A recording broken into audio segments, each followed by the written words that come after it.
ನೀನಾದನ serial ಬುಧವಾರ ಸಂಚಿಕೆಯಲ್ಲಿ ಏನೇನೆಲ್ಲ ಆಗುತ್ತೆ ಅನ್ನೋ ಒಂದು ಪುಟ್ಟು ಪ್ರೋಮೋ ತೋರಿಸ್ತೀನಿ ನೋಡಿ. ಅದಕ್ಕಿಂತ ಮುಂಚೆ ನನ್ನ ಚಾನಲ್ನ ಇನ್ನೂ ಯಾರೆಲ್ಲ ಸಬ್ಸ್ಕ್ರೈಬ್ ಮಾಡಿಲ್ಲ, ದಯವಿಟ್ಟು ಸಬ್ಸ್ಕ್ರೈಬ್ ಮಾಡಿಕೊಂಡು ನನಗೆ ಸಪೋರ್ಟ್ ಮಾಡಿ. ಇಲ್ಲಿ ಹಿಂದಿನ ಸಂಚಿಕೆಯಲ್ಲಿ ಎಲ್ಲ ಮುಗ್ದೋಗಿರುತ್ತೆ. ಅಂತೂ ಇಂತೂ ವೇದ ತನ್ನ ವಿಕ್ರಮ್ ತಾಯಿನ ಮನೆ ಕರ್ಕೊಂಡು ಬರ್ತಾಳೆ, ಎಲ್ಲರೂ ಎದುರಾಕಂತಾಳೆ. ವಿಕ್ರಮ್ ಕೂಡ ನಿನ್ನನ್ನು ಯಾವತ್ತೂ ಕ್ಷಮಿಸಲ್ಲ ಬೇತಾಳ ನಾನು ಅಂತೇಳಂತಾನೆ. ನನಗೆ ನೀನು ಕ್ಷಮಿಸೋ ಅಗತ್ಯ ಇಲ್ಲ, ಬಟ್ ನಾನು ಮಾಡಿರೋದು ನನಗೆ ಸರಿ ಅಂತ ಅನ್ನಿಸ್ತಾ ಇದೆ. ತಾಯಿ ಮಗನ ಒಂದು ಮಾಡಿದ್ದೀನಿ ಅನ್ನೋ ನೆಮ್ಮದಿ ನನಗಿದೆ ವಿಕ್ರಮ್ ಅಂತ ಕೂಡ ಹೇಳಿರ್ತಾಳೆ. ಈ ಕಡೆ ವೈಶು ಕೂಡ ಶಕುಂತಲಂಗೆ ಹೆಂಗೆ ಬೇಕೋ ಹಂಗೆ ಮಾತಾಡಿರ್ತಾಳೆ, ಬಾಯಿ ಬಂದಂಗೆಲ್ಲ ಬೈತಾಳೆ. ನಮ್ಮ ಫ್ರೆಂಡ್ಸ್ ಎಲ್ಲ ನನಗೆ ಕ್ಯಾರೆಕ್ಟರ್ ಲೆಸ್ ಅಂತಾರೆ, ನಿನ್ನ ತಾಯಿ ಇನ್ನೆಂತವಳೋ ಅಂತಾರೆ, ಹಂಗೆ ಹಿಂಗೆ ಇವರಿಂದ ನನ್ನನ್ನು ಕಾಪಾಡೋಕ್ಕೆ ದೂರ ಬಂದೆ ಅಂತೇಳಿ ಅಂದವಳು ಮತ್ತ್ಯಾಕೆ ಇವ್ರ ಹತ್ರ ಬಂದೆ, ನನ್ನನ್ನು ಯಾಕೆ ಅನಾಥೆ ಮಾಡಿದೆ, ಅಲ್ಲೋಗಿ ಸ್ಟೇಜ್ ಮೇಲೆ ಫೋಟೋ ತೆಗೆಸ್ಕೊಳ್ಳುವಾಗ ಇಲ್ಲಿ ಬಿಕ್ಕಿ ಬಿಕ್ಕಿ ಅಳ್ತಿದ್ದೆ, ನಾನೊಬ್ಬಳೆ ಅನಾಥೆ ಥರ ಕೂತಿದ್ದೆ, ಅವಾಗ ನಿನಗೇನು ಅನ್ನಿಸ್ಲಿಲ್ವ ಅಂತ ಚುಚ್ಚಿ ಚುಚ್ಚಿ ಮಾತಾಡಿರ್ತಾಳೆ ಶಕುಂತಲನಿಗೆ ವೈಶು. ಇದೆಷ್ಟೆಲ್ಲ ಆದಮೇಲೆ ಬುಧವಾರ ಸಂಚಿಕೆಯಲ್ಲಿ ಇಲ್ಲಿ ವಿಕ್ರಮು ಮತ್ತು ಆ ವೈಶು ಇಬ್ಬರು ಅಕ್ಕಪಕ್ಕ ಕೂತಿರ್ತಾರೆ.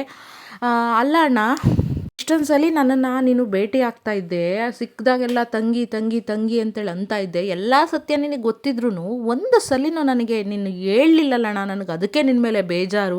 ನನಗಂತೂ ಏನು ಗೊತ್ತಿರಲಿಲ್ಲ. ಸರಿ ಅಮ್ಮ ನೋಡಿದ್ರೆ ಅವಳು ನನಗೇನು ಗೊತ್ತಿಲ್ಲ ಹೇಳೋಣ ಅಂದ್ಕೊಂಡೆ, ಸರಿಯಾದ ಸಮಯ ಸಿಗಲಿಲ್ಲ, ಹಾಗೆ ಹಿಂಗೆ ಅಂತ ನಾಟಕ ಮಾಡ್ತಾಳೆ. ನಾನು ಎಷ್ಟು ಕಷ್ಟ ಅನುಭವಿಸಿದ್ದೀನಿ ಗೊತ್ತಾ ಚಿಕ್ಕಳಿಂದ, ತಂದೆ ಯಾರು ಅಂತ ಗೊತ್ತಿಲ್ದಿರ.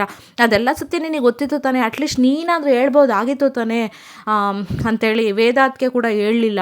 ಅವಳಿಗೂ ಎಲ್ಲ ಗೊತ್ತಿತ್ತು, ಅವಳು ನನ್ನಿಂದ ಮುಚ್ಚಿಟ್ಬಿಟ್ಲು. ಒಟ್ಟಿನಲ್ಲಿ ಎಲ್ಲರೂ ಸೇರಿಕೊಂಡು ಎಲ್ಲರೂ ನನ್ನನ್ನು ಮೋಸ ಮಾಡಿಬಿಟ್ರಿ ಅಂತ ವಿಕ್ರಮ್ಗೆ ಹೇಳ್ತಾ ಇರ್ತಾಳೆ. ವಿಕ್ರಮ್ ಕೂಡ ಇಲ್ಲಮ್ಮ, ಹೇಳ್ಬೇಕು ಅಂತಂದರೆ ನನಗೂ ಏನು ಅದ್ರ ಬಗ್ಗೆ ಹೇಳ್ಬೇಕು ಅಂತ ಯಾವತ್ತೂ ಅನಿಸಿರ್ಲಿಲ್ಲ. ಯಾಕಂದರೆ ನನಗೆ ಬೇಕಾದಂಥ ಟೈಮಲ್ಲಿ ನಾವು ಚಿಕ್ಕವರಿರುವಾಗ ಅಮ್ಮ ಅಮ್ಮ ಅಮ್ಮ ಅಂತ ನನ್ನ ಮನಸ್ಸು ಅವಳಿಗೋಸ್ಕರ ಮಿಡೀತಾ ಇತ್ತು. ಅಂಥ ಟೈಮಲ್ಲಿ ಅವಳು ಬಿಟ್ಟೋಗಿದ್ದವಳು ಅವಳನ್ನ ಮತ್ತೆ ನಾನು ನಮ್ಮ ಮನೆ ಕರಿಬೇಕು, ಅವಳನ್ನ ತಾಯಿ ಅನ್ನಬೇಕು, ಅಥವಾ ಅದ್ರ ಸತ್ಯನ ಹಿಂದಿನ ಸತ್ಯ ಎಲ್ಲ ಹೊರಗೆ ತೆಗಿಬೇಕು, ಈ ಥರದ್ದು ಯಾವುದೂ ನನ್ನ ಮನಸ್ಸಿಗೆ ಅನಿಸಿರಲಿಲ್ಲ.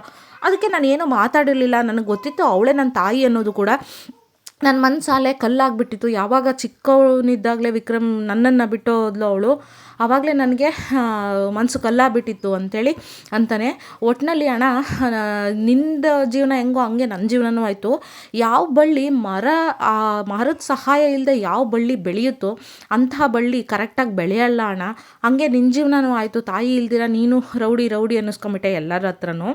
ತಂದೆ ಯಾರು ಅಂತಲೇ ಗೊತ್ತಿಲ್ದಿರ ನನ್ನ ಫ್ರೆಂಡ್ಸ್ ಹತ್ರ ಇವ್ರ ಹತ್ರ ಎಲ್ಲ ಏನೇನೋ ಮಾತುಗಳ್ನ ಕೇಳಿಬಿಟ್ಟೆ. ಯಾರಿಗೆ ಹುಟ್ಟಿದೆಯೋ ನೀನು, ಹಂಗೆ ಹಿಂಗೆ ಕ್ಯಾರೆಕ್ಟರ್ಲೆಸ್ಸು, ನಿಮ್ಮ ಅಮ್ಮ ಎಂಥವಳು, ನಿಮ್ಮ ಅಮ್ಮನೇ ಅಂಥವಳು ಅಂದರೆ ನೀನೇ ಅಂಥವಳು ಅಂತ ಏನೇನೋ ಅನ್ನಿಸ್ಕೊಂಬಿಟ್ಟೆ. ಒಟ್ಟಿನಲ್ಲಿ ಒಂದು ಸಹಾಯ, ತಂದೆ ಅಥವಾ ತಾಯಿ ಸಹಾಯ ಇಲ್ಲ ಅಂದರೆ ಏನಾದರೂ ಸಮಾಜದಲ್ಲಿ ಬದುಕೋದು ಕಷ್ಟ, ಏನೇನೋ ಮಾತಾಡ್ತಾರೆ.